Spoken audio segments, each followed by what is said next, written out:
Well, greetings and salutations, everyone. Welcome back once again, or for the very first time, to the Farts and Crap Show, where today I, your host, Danjo, have another episode of Stick Tips for you guys. Today I'm going to be talking about the Retrobit Legacy 16.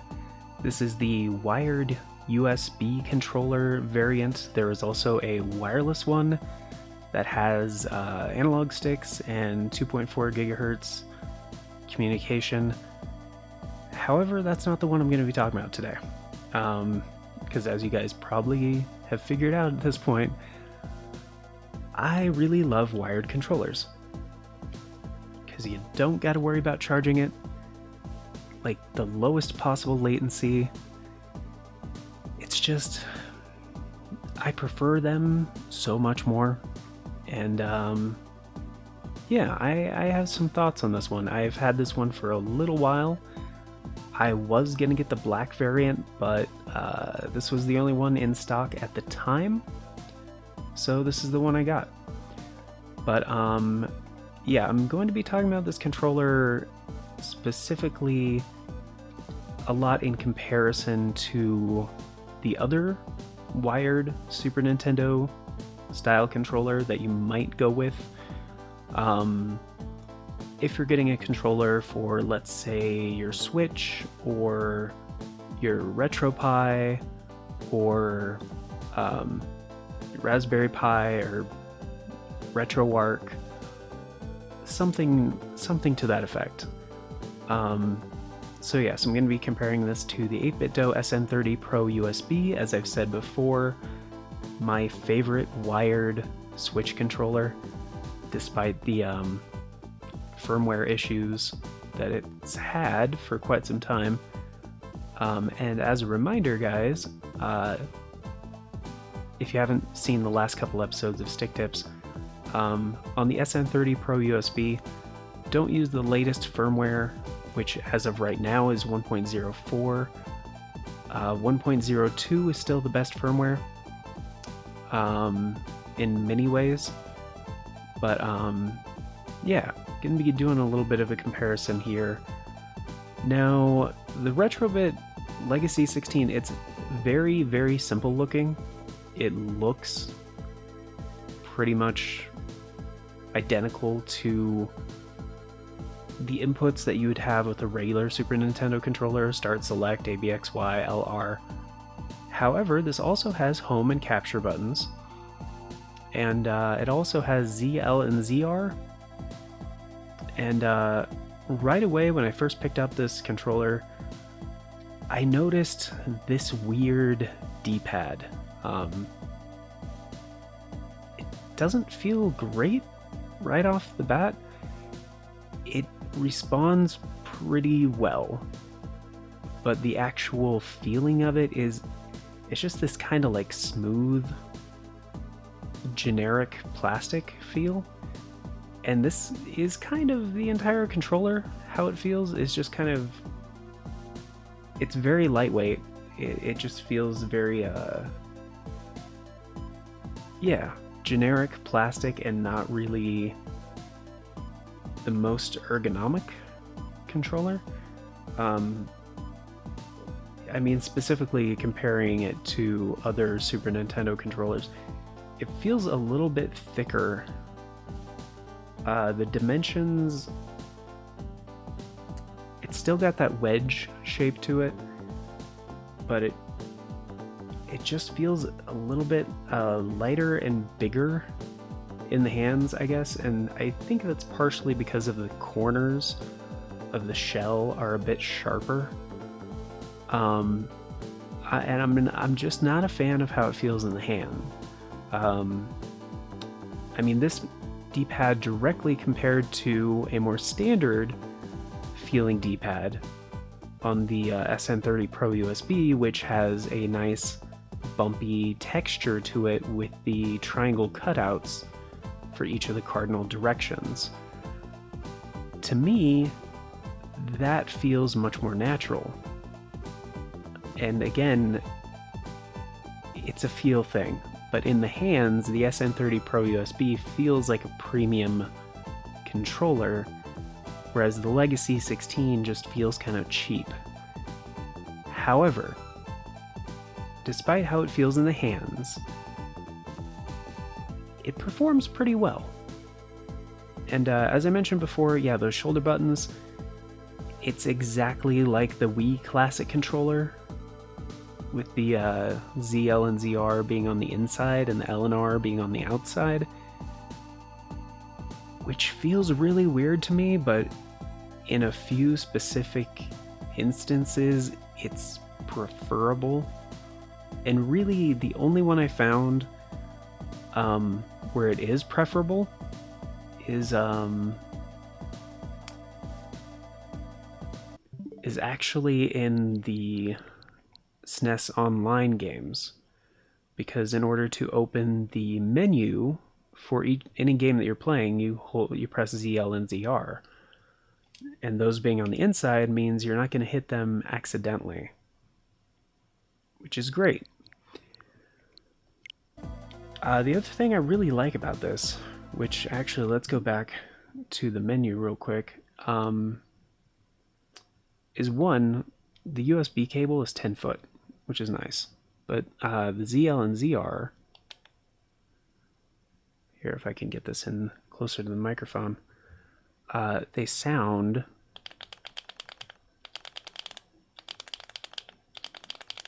like little clicky switches, which is nice. It's a nice feeling. One thing I don't like about the USB cable itself is it feels rather stiff, and for a wired controller, it's not a great feel. Because the whole point of a 10-foot cable is because it's going to be kind of draped across the room, from essentially your Switch on the entertainment center or wherever it is next to your TV to wherever you're sitting. And yeah, the fact that it's like a really stiff USB cable, I mean, I guess I could like wrap it up several times just to kind of like soften it, wear it down a little bit. But let's go ahead and get into some Streets of Rage 4, because I use this game a lot for testing D-pads, responsiveness, controllers, and stuff like that. I do think the best use case for this controller is the Super Nintendo online games. However,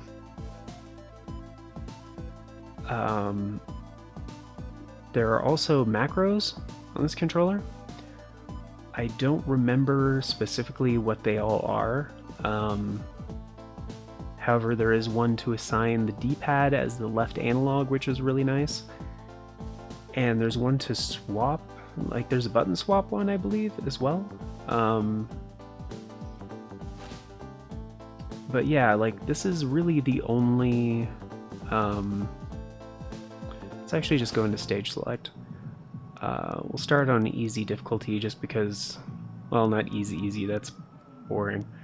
We'll just do normal on the streets. Start with Cherry, that's the character I'm best with. She's my main. But yeah, the buttons to me also feel weird, the ABXY. They just feel a little bit too mushy. They're not like... They feel responsive. They're not quite as mushy as like the old like Hyperkin Scout, if you guys are familiar with that one. Definitely not as mushy as the Super Nintendo pack-in controllers that came with the Super Nintendo Classic. Those were way too mushy. They do have a little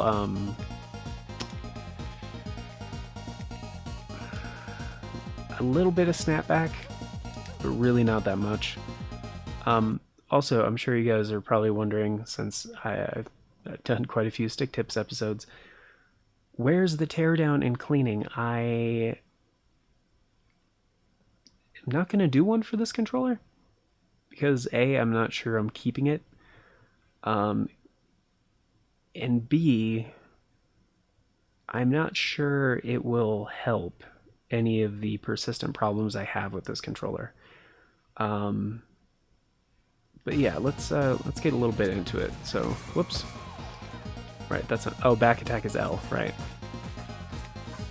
So, it feels good. I can get some of the trickier stuff. No problem.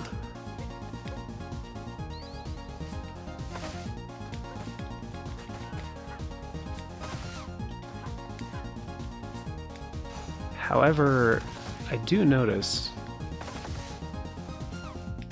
it does okay with diagonals. It really does.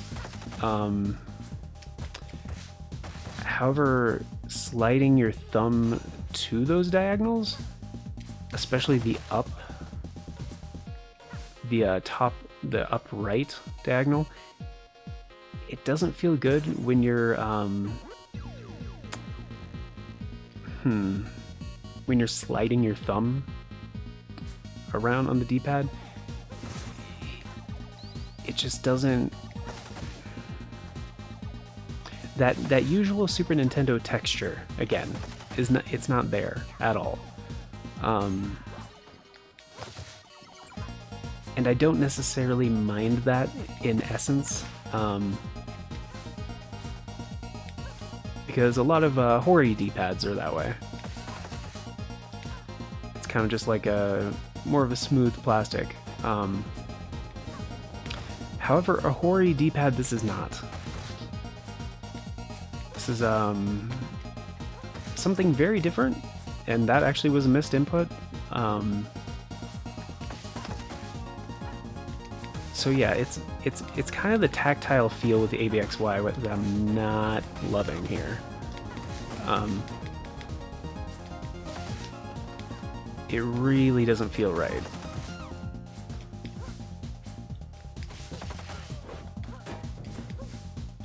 And not to mention the L and R, they don't feel very solid.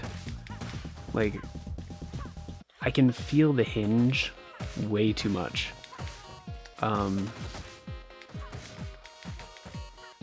Again, a little too mushy. Not like not snappy at all. And I can wiggle it around quite a bit on the shoulder buttons, which is not great because typically that's where my index fingers are resting. Since, you know, it's only got one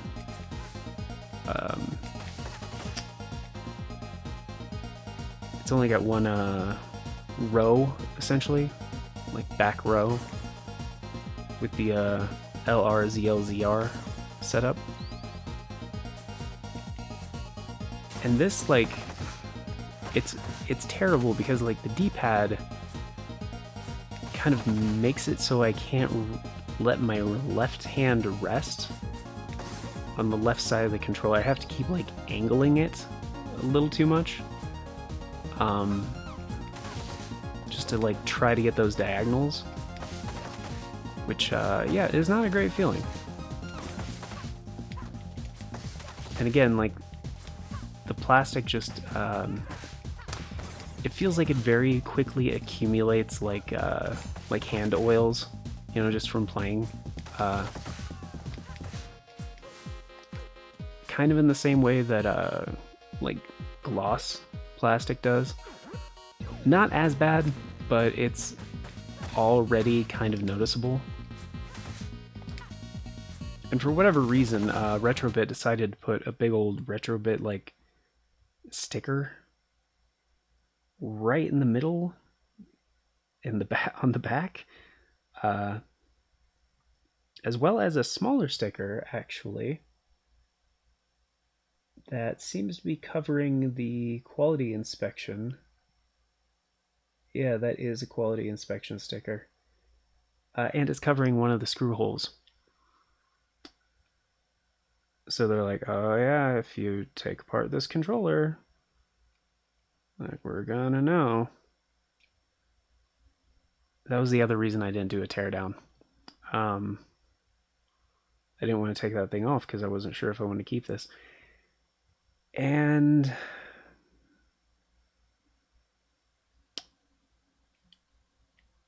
here's the thing. The home and capture buttons feel a lot like a lot of other Switch controllers, where it's like a short click, like one of those cheap switches, like I mentioned. However, and I mean that's also how the ZL and ZR feel, which is not bad. It's not a bad feel, I guess. Problem is, start and select, aka plus and minus, they jut.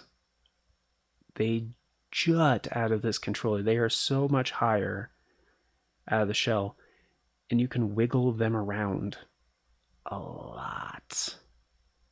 Like, so a lot of the times I don't want to hit it quickly, which is not great because that's how you pause a lot of games. And minus is used for menus in a lot of games as well. Sometimes you want to open that menu quickly and not have to worry about if you're actually like pushing the plunger down straight. And the shell does not instill confidence because of how cheap the plastic feels. So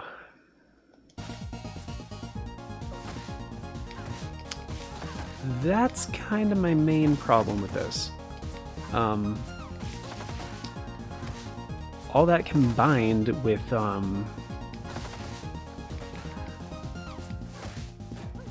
not having analog sticks.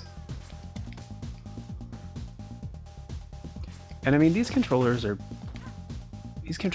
fairly inexpensive compared to you know, other wired controllers you might get for your Switch or you know, Raspberry Pi or RetroArch or whatever, because they're only $20,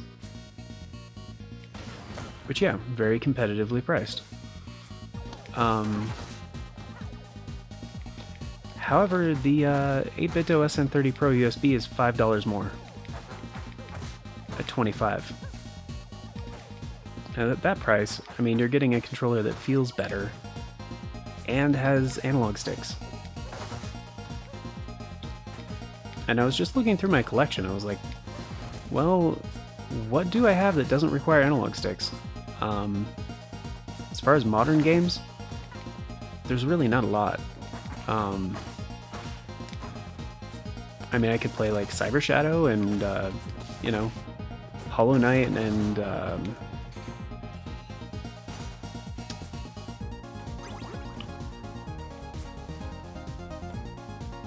why can't I think of the name? Shovel Knight. And, yeah, games like that. But, again, like for pretty much all those games, I'd rather use the M30.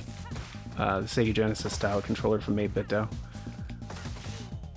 or the SN30 Pro USB if I want that Super Nintendo D-pad, you know, and the layout and all the things. So is it a replacement for a fight pad? I don't know. I don't think so. And actually Hori has a fighting commander for Switch now, so I don't think you'd even be using this for fighting games.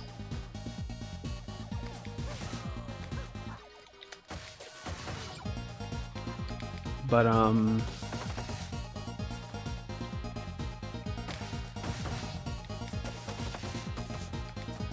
wow, ballsy.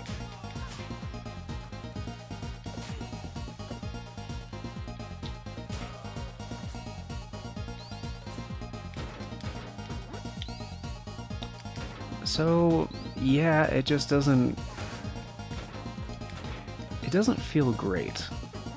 The best thing I can say about this controller is the D-pad works quite well. It's very responsive. And it is plug and play. You don't have to update the firmware. Like, in fact, last time I checked, there was no firmware for this controller at all.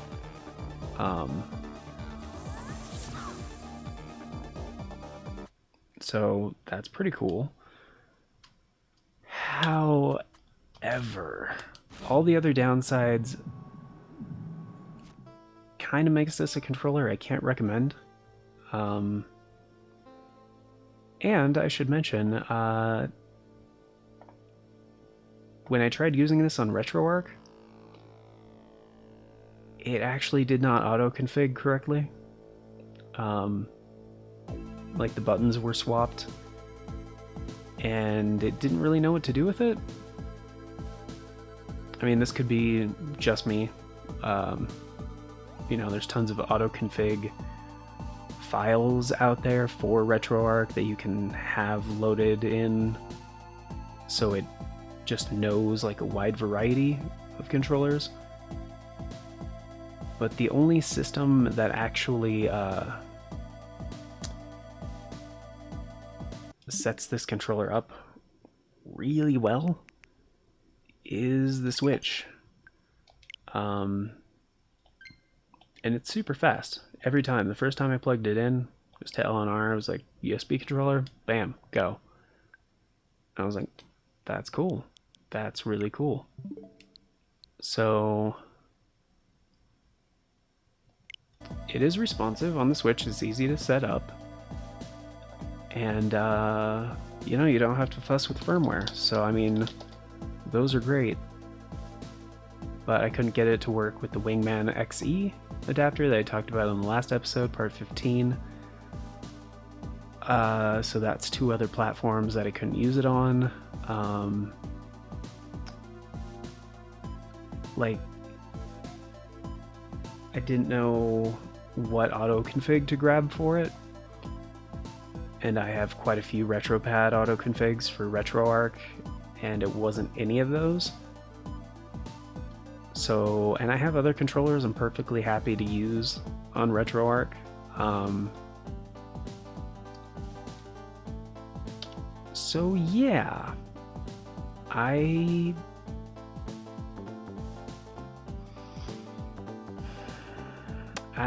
can't really recommend this one. It's however, if you just want a Super Nintendo style pad for your Switch and you don't need analog sticks, I guess this would be an okay choice. But I would definitely recommend the SN30 Pro USB instead, if that's what you're looking for. And I'm just double checking to see if there actually is firmware for this controller.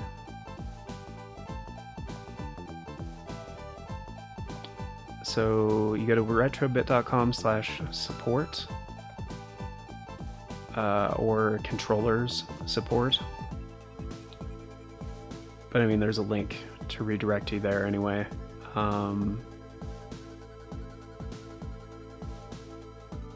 are these ones? Instruction manuals? Let's see, they have firmware for their Genesis and Saturn style Bluetooth pads, their receivers for those same Bluetooth pads, the 2.4 gigahertz USB receivers for their Genesis and Saturn pads. I don't see any firmware for their Legacy 16 controllers at all.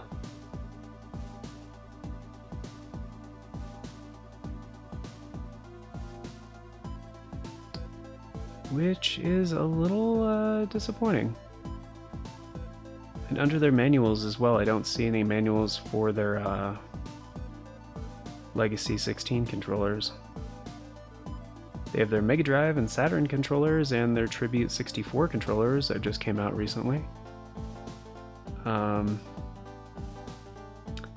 Nothing on their support page for the Legacy 16 controllers. That's a little bit disappointing. But yeah, that's gonna do it for this episode, guys. I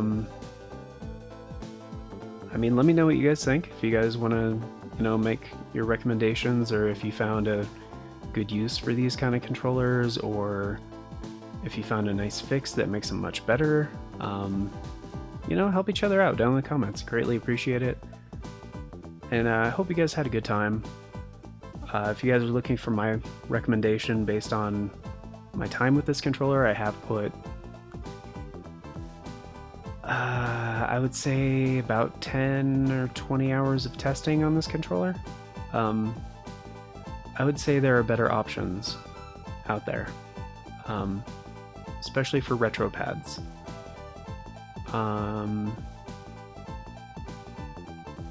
And I mean, Hori makes good stuff. So like I said, they have the Hori Fighting Commander for Switch now. I've seen that go on sale quite a few times for less than $40.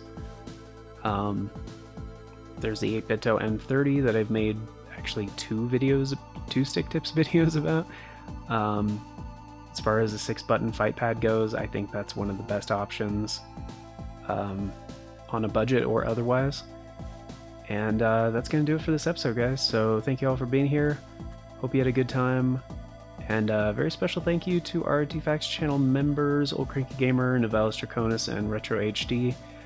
Thank you guys for checking out that join button down below, choosing to support the show a bit more directly. I greatly appreciate it. And hope you guys enjoy those perks. And is there anything else I want to mention about this? Not really. No. Yeah. And I don't know, maybe the wireless version is better. I don't know. But after my time with this one, I'm not going to try the wireless one. Partially because the analog sticks are like the Joy-Con analog sticks. And those are some of my least favorite analog sticks ever made. So, not going to do that.